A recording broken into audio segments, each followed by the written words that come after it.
từ ái của con, giờ con nguyện đến dâng lên mọi điều, nguyện xin Ngài thứ tha con,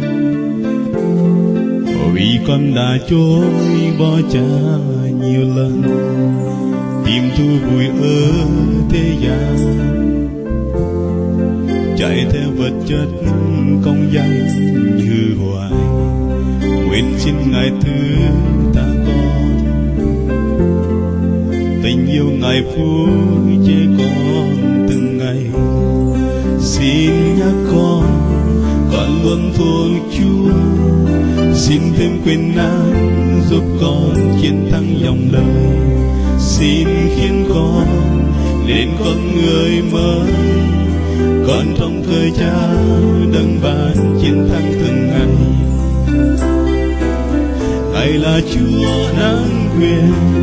đắc thắng muôn đời, xin năng lực Chúa tuôn trải trong con, dù thế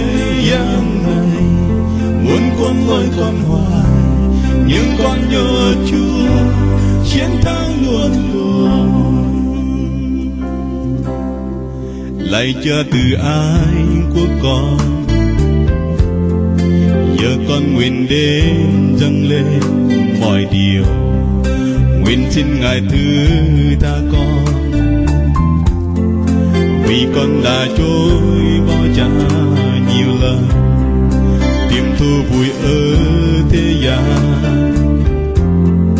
chạy theo vật chất công danh hư hoại, nguyện xin Ngài thứ tha con, tình yêu Ngài phối chế con từng ngày, xin nhắc con luôn thuộc Chúa, xin thêm quyền năng giúp con chiến thắng dòng đời, xin khiến con nên con người mới, con trong cơi Cha đấng ban chiến thắng từng ngày. Ngài là Chúa năng quyền đắc thắng muôn đời,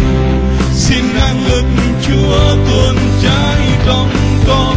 dù thế gian này muốn cuốn lôi con hoài,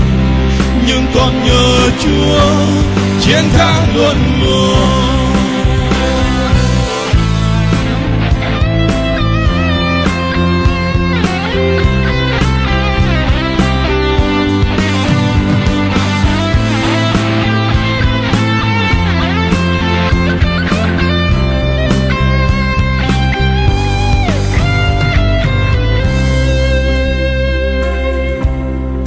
Lạy Cha từ ái của con,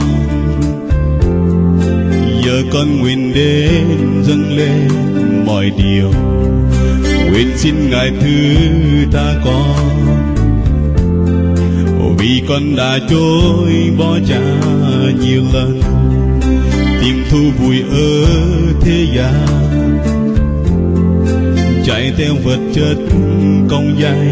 hư hoại, nguyện xin Ngài thứ tha con, tình yêu Ngài phối chế con từng ngày, xin nhắc con luôn thuộc Chúa, xin thêm quyền năng giúp con chiến thắng dòng đời, xin khiến con